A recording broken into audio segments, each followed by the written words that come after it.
पीछे के 2 श्लोकों में ध्यान योग के लिए अन्वय व्यतिरेक रीति से खास नियम बताया दिए। अब ऐसे नियमों का पालन करते हुए स्वरूप का ध्यान करने वाले साधक की क्या स्थिति होती है, यह आगे के श्लोक में बताते हैं। यदा विनियतं चित्त मात्मन्येवावतिष्ठते निस्पृह सर्वकामेभ्यो युक्त इत्युच्यते तदा। वश में किया हुआ चित्त जिस काल में अपने स्वरूप में ही स्थित हो जाता है और स्वयं संपूर्ण पदार्थों से निस्पृह हो जाता है, उस काल में वह योगी है, ऐसा कहा जाता है। व्याख्या। इस अध्याय के 10वें से 13वें श्लोक तक सभी ध्यान योगी साधकों के लिए बिछाने और बैठने वाले आसनों की विधि बताई। 14वें और 15वें श्लोक में सगुण साकार के ध्यान का फल सहित वर्णन किया। फिर 16वें 17वें श्लोक में सभी साधकों के लिए उपयोगी नियम बताए। अब इस श्लोक से लेकर 23वें श्लोक तक स्वरूप के ध्यान का फल सहित वर्णन करते हैं। यदा विनियतं चित्तमात्मन्येवावतिष्ठते, अच्छी तरह से वश में किया हुआ चित्त अर्थात संसार के चिंतन से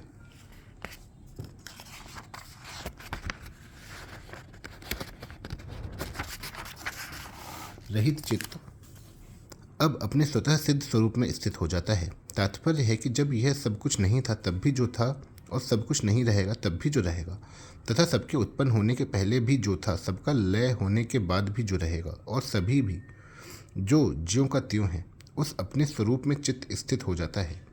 अपने स्वरूप में जो रस है, आनंद है, वह इस मन को कहीं भी और कभी भी नहीं मिला है। अतः वह रस आनंद मिलते ही मन उसमें तल्लीन हो जाता है। निस्पृह सर्वकामेभ्यो युक्त इत्युच्यते तदा। और जब वह प्राप्त अप्राप्त, दृष्ट अदृष्ट, अहलौकिक पारलौकिक, श्रुत अश्रुत संपूर्ण पदार्थों से, भोगों से निष्प्रह हो जाता है, अर्थात उसको किसी भी पदार्थ की, भोग की किंचन मात्र भी परवाह नहीं रहती, उस समय वह योगी कहा जाता है। यहाँ यदा और तदा पद देने का तात्पर्य है कि वह इतने दिनों में, इतनी महीनों में, इतने वर्षों में योगी होगा, ऐसी बात नहीं है। प्रत्युत जिस क्षण वश में किया हुआ चित्त स्वरूप में स्थित हो जाएगा और संपूर्ण पदार्थों से निष्प्रह हो जाएगा, उसी क्षण वह योगी हो जाएगा। विशेष बात, इस श्लोक में 2 खास बातें आई हैं। एक तो चित्त स्वरूप में स्थित हो जाए और दूसरी संपूर्ण पदार्थों से निष्प्रह हो जाए। तात्पर्य है कि स्वरूप में लगते लगते जब मन स्वरूप में ही स्थित हो जाता है तो फिर मन में किसी वस्तु, व्यक्ति, परिस्थिति आदि का चिंतन नहीं होता, प्रत्युत मन स्वरूप में ही तल्लीन हो जाता है। इस प्रकार स्वरूप में ही मन लगा रहने से ध्यान योगी वासना, कामना, आशा, तृष्णा आदि से सर्वथा रहित हो जाता है। इतना ही नहीं, वह जीवन निर्वाह के लिए उपयोगी पदार्थों की आवश्यकता से भी निष्प्रह हो जाता है। उसके मन में किसी भी वस्तु आदि की किंचन मात्र भी स्पृहा नहीं रहती। तब वह असली योगी होता है। इसी अवस्था का संकेत पहले 4थे श्लोक में कर्म योगी के लिए किया गया है कि जिस काल में इंद्रियों के अर्थों, भोगों में और क्रियाओं में आसक्ति नहीं रहती तथा संपूर्ण संकल्पों का त्याग कर देता है, तब वह योगारूढ़ कहा जाता है।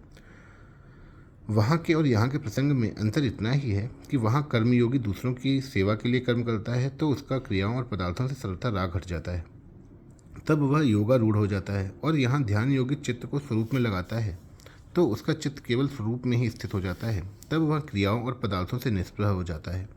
तात्पर्य है कि कर्मयोगी की कामनाएं पहले मिटती हैं, तब वह योगारूढ़ होता है, और ध्यान योगी का चित्त पहले अपने स्वरूप में स्थित हो जाता है, तब उसकी कामनाएं मिटती हैं। कर्म योगी का मन संसार की सेवा में लग जाता है और स्वयं स्वरूप में स्थित हो जाता है, और ध्यान योगी स्वयं मन के साथ स्वरूप में स्थित हो जाता है। संबंध। स्वरूप में स्थिर हुए चित्त की क्या स्थिति होती है, इसको आगे के श्लोक में दीपक के दृष्टांत से स्पष्ट बताते हैं। यथा दीपो निवातस्थो नेंगते सोपमा स्मृता योगिनो यत चित्तस्य युंजतो योगमात्मनः। अर्थात जैसे स्पंदन रहित वायु के स्थान में स्थित दीपक की लौ चेष्टा रहित हो जाती है, योग का अभ्यास करते हुए वश में किए हुए चित्त वाले योगी के चित्त की वैसी ही उपमा कही गई है। व्याख्या।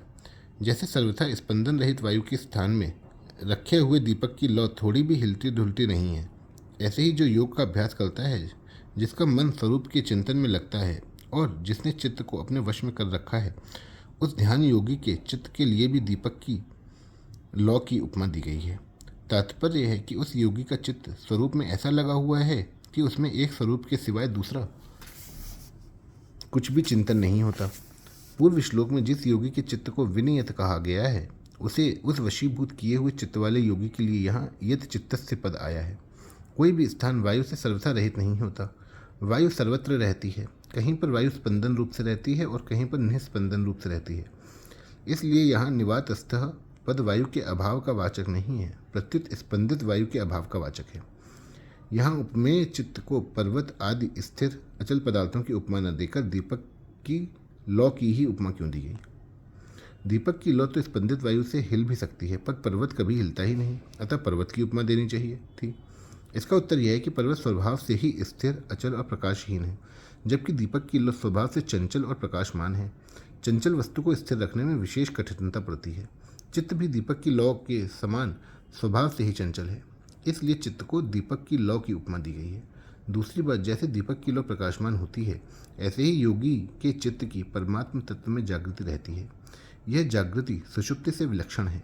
यद्यपि सुषुप्ति और समाधि इन दोनों में संसार की निवृत्ति समान रहती है, तथापि सुषुप्ति में चित्त वृत्ति अविद्या में लीन हो जाती है, अतः उस अवस्था में स्वरूप का भान नहीं होता, परंतु समाधि में चित्त वृत्ति जागृत रहती है, अर्थात चित्त में स्वरूप की जागृति रहती है। इसलिए यहाँ दीपक की लौ का दृष्टांत दिया गया है। इसी बात को चौथे अध्याय के 27वें श्लोक में ज्ञान दीपिते पद से कहा गया है।